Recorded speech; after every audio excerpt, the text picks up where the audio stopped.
तुमसे माफी मांगने के लिए आया हूँ। तुम्हें जब इस रिश्ते से आजाद होना हो जस्ट मुझे एक दफा बोल देना। क्या फिर अगर निकाह आज ही होगा? जानता हूँ कि मेरी वजह से तुम्हारी जिंदगी में बहुत दुख आए हैं। तो तूने अच्छा नहीं किया मेरे साथ। जब उसकी तुम्हारी जिंदगी में कोई अहमियत है ही नहीं। अब तुम्हें मुझसे शादी करना तो ठीक, आपको मुझे एक कॉल करके बताना चाहिए था, इन्फॉर्म करना चाहिए था। आप लोग तुम्हारी गैर मौजूदगी में जाए या मौजूदगी में जाए, क्या फर्क पड़ता है? तुम्हारे पैरों में ढली अपने रिश्ते की पैरियां खोल दूंगा। तुम हमारे रिश्ते को लेके संजीदा हो ही नहीं। मरियम घर छोड़कर तो वो आ जाएगी, मगर शावीज को दिल से भला नहीं पा रही थी। उधर शावीज अपने माँ बाप पर शदीद गुस्से में था। वो सोच रहा था कि उन्होंने मरियम को क्यों नहीं रोका, और अगर रोक नहीं पाए तो कम से कम उसे इत्तला ही दे देते।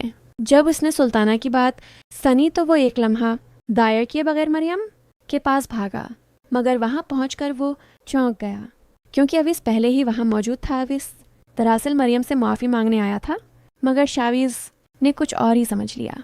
दोनों को एक साथ देखकर उसके दिल में गलत फहमी पैदा हो गई।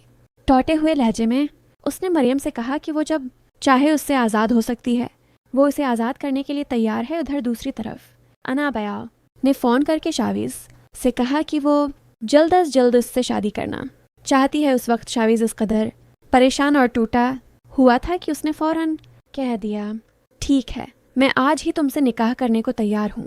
ये सुनकर अनाबिया हैरान रह गई। वो सोचने लगी कि आखिर शावीज को हुआ क्या है, वो इतनी अचानक इस फैसले पर कैसे राजी हो